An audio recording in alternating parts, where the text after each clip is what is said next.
Most money mistakes are not about math. They are not about spreadsheets or complex financial models that go wrong.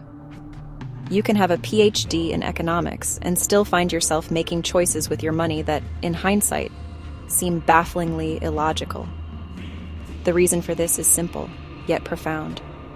The decisions we make about our finances are rarely conducted in a sterile, rational environment. They are made at the dinner table. They are made in the middle of the night while scrolling on our phones.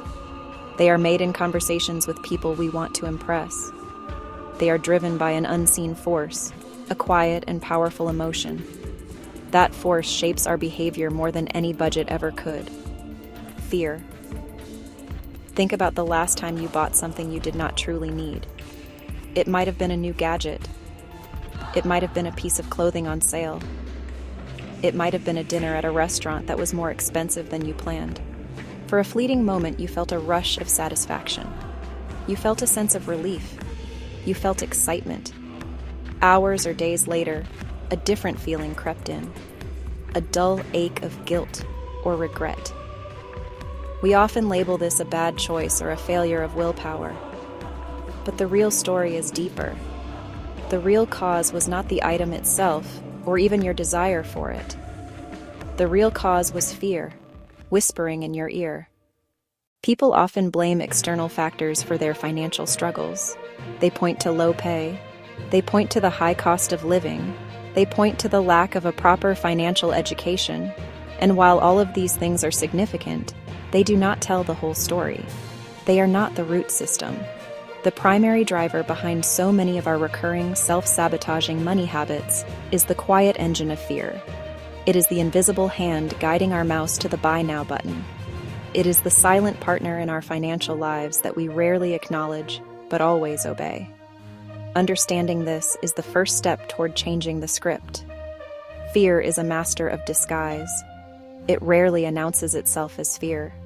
Instead, it shows up as urgency. It shows up as logic. It shows up as peer pressure. It whispers persuasive, rational-sounding arguments. You need to buy this now, or you will miss out on this incredible deal forever. If you don't have this, people will think you're not successful.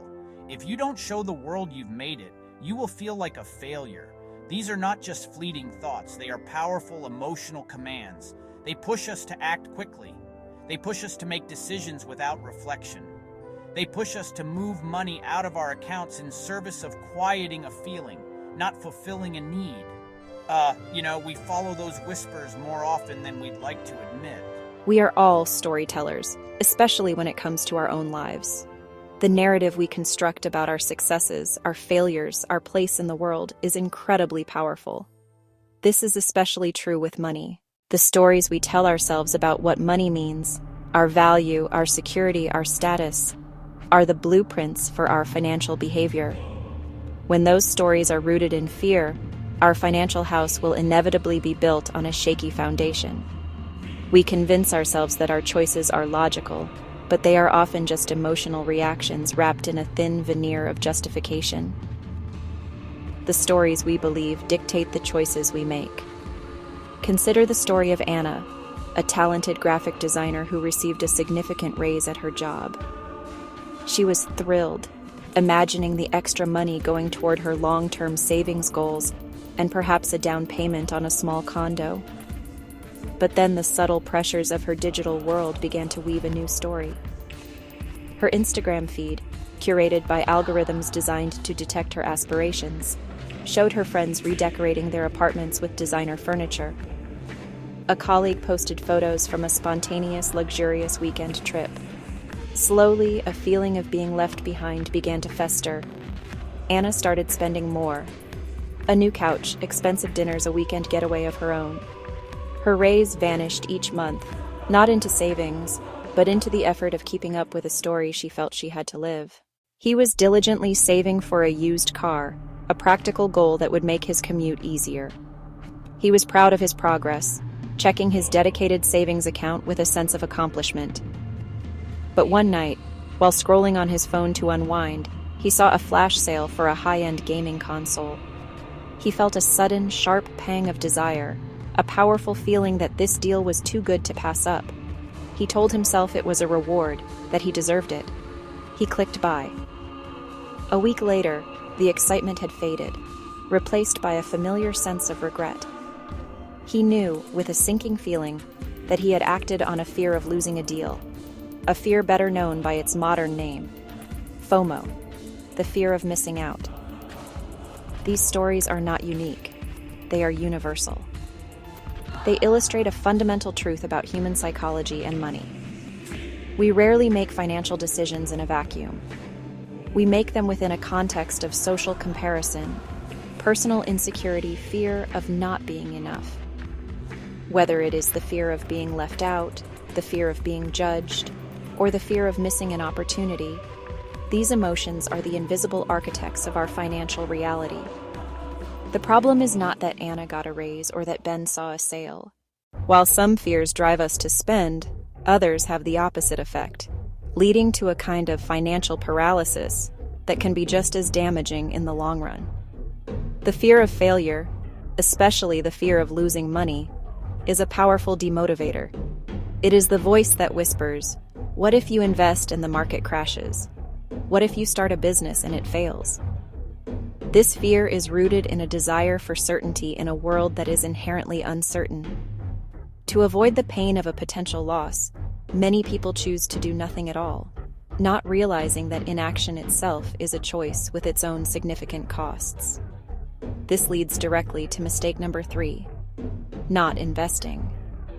For many, the stock market seems like a casino, a place where fortunes are won, and, more terrifyingly, lost in an instant. The fear of losing everything is so visceral that it makes people keep their life savings in places they perceive as safe, like a standard savings account, literally under a mattress. While this strategy protects them from the volatility of the market, it leaves them exposed to a quieter, more certain thief, inflation.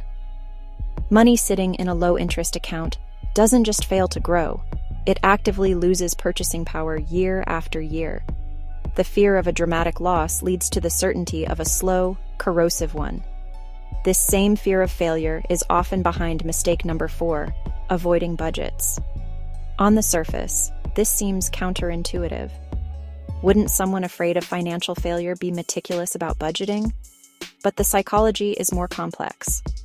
For many, the act of sitting down and looking at the hard numbers, income, expenses, debt, is terrifying. They fear what they will find. They are afraid of the shame and guilt that might come from confronting the reality of their spending habits. The fear is not of the budget itself, but of the judgment it represents. This is the fear of being ashamed if they see the truth of their own financial state. In this way, avoidance becomes a coping mechanism. By not looking at the bank statements, by not tracking the spending, they can maintain a fragile illusion that everything is okay. It feels easier in the moment to simply not know. But this avoidance only delays the inevitable and makes the eventual reckoning more painful. The fear of confronting a small problem allows it to grow into a large one. The paradox is that the very fear of financial failure leads to behaviors, hoarding cash, avoiding a clear financial picture, that make long-term financial success much harder to achieve. It is a self-fulfilling prophecy, driven by the desire to avoid discomfort. So, ultimately, the safe choice can be the riskiest one. Beyond the fear of missing out or failing, there is a more subtle but equally powerful fear that governs our financial lives: the fear of judgment. This is the deep-seated worry about what other people think of us. It is the fear that our financial status is a direct reflection of our worth as a person. In a society that often equates wealth with success, intelligence, and even moral goodness, the pressure to appear financially successful is immense. This fear doesn't just influence a few big purchases, it can shape our entire lifestyle. This is the primary driver of mistake number 5, lifestyle inflation. This phenomenon occurs when an increase in income leads to an immediate and proportional increase in spending. You get a raise, and instead of saving or investing the difference, you upgrade your life. A nicer apartment, a more expensive car, finer restaurants. At the core of many of our most irrational financial decisions is a primal fear of scarcity. This is the deep-seated anxiety that there will not be enough. Not enough resources. Not enough opportunities. Not enough for us. This fear is a survival instinct, honed over millennia when a bad harvest or failed hunt could mean starvation. In the modern world, this instinct is often triggered inappropriately. Marketers are masters at creating an artificial sense of scarcity. Limited edition, only 3 left in stock, sale ends tonight. This manufactured urgency plays directly into mistake number 6, emotional purchases to soothe negative feelings. When we feel sad, lonely, stressed, bored, we are in a state of emotional scarcity, a deficit of happiness or comfort. Our brains are desperate for a quick fix, a dopamine hit. Shopping provides a perfect, readily available solution. The act of buying something new provides a momentary distraction, a feeling of control, the anticipation of a reward. The fear we're running from is the discomfort of our own negative emotions. If fear is the driver of our money mistakes, then awareness is the first step on the brakes. We cannot out-logic a feeling. Trying to fight fear with willpower alone is like trying to hold back the tide with a bucket. It's exhausting and ultimately futile. The solution is not to become emotionless financial robots, but to become more emotionally intelligent about our money. The most powerful tool at our disposal is surprisingly simple: the pause. Creating space between the feeling, the fear, the action, the purchase is the single most effective way to regain control. The first step in this process is to simply notice and name the feeling. Before you click confirm purchase or hand over your credit card, take one deep breath and ask yourself a simple question. What am I feeling right now? Be honest. Is it excitement? Is it a fear of missing out? A desire to feel better after a bad day? Are you feeling lonely? Bored? Inadequate? Giving the emotion a name, this is the fear of being left out, takes away much of its power. It moves the feeling from the driver's seat to the passenger seat. You can see it, acknowledge it, but you don't have to let it steer. Once you have named the feeling, the next step is to deliberately delay the action. This is the practical application of the pause. Create a simple, personal rule. For any non-essential purchase over a certain amount, say $50, you must wait 24 hours. For larger purchases, you might extend that to 1 week or even 30 days. This is not about deprivation. It is about deliberation. The intense, must-have-it-now urge created by fear is almost always a short-lived chemical reaction in your brain. By giving it time, you allow the initial emotional storm to pass. More often than not, when you revisit the decision a day later, the urgency will have evaporated, and you can assess the purchase with a clearer mind. This strategy of pausing can be built into larger, more automatic systems that support your goals. Systems are superior to willpower because they work even when you are tired, stressed, or emotionally vulnerable. For example, automate your savings. Set up an automatic transfer from your checking account to your savings account, or an investment account the day you get paid. The journey to a healthier financial life is not just about building monetary wealth. It is about building emotional wealth. This means developing a sense of security, peace, confidence that is not dependent on your account balance or the things you own. It is about understanding your own psychological triggers and learning to manage them with compassion rather than shame. Blaming yourself for past money mistakes is counterproductive. It only reinforces the negative emotions of fear and guilt, which, as we have seen, are the very things that lead to poor decisions in the first place. The path forward is one of understanding and kindness. For years, you may have been fighting the wrong battle. You may have thought your money problems were about income. You may have thought they were about discipline. You may have thought they were about the lack of a perfect budget. You may have tried countless apps. You read numerous books. You felt a fresh wave of failure each time a plan went awry. The constant struggle can be exhausting. It can leave you feeling uniquely broken or incapable. But the problem was never a lack of willpower. The problem was that you were trying to fight a ghost. The ghost. The unseen, unacknowledged fear quietly making your decisions. The goal is not perfection. You will still make mistakes. You will still occasionally buy something on impulse. You will still feel a twinge of envy looking at someone else's life. This is part of the human condition. The goal is progress, not perfection.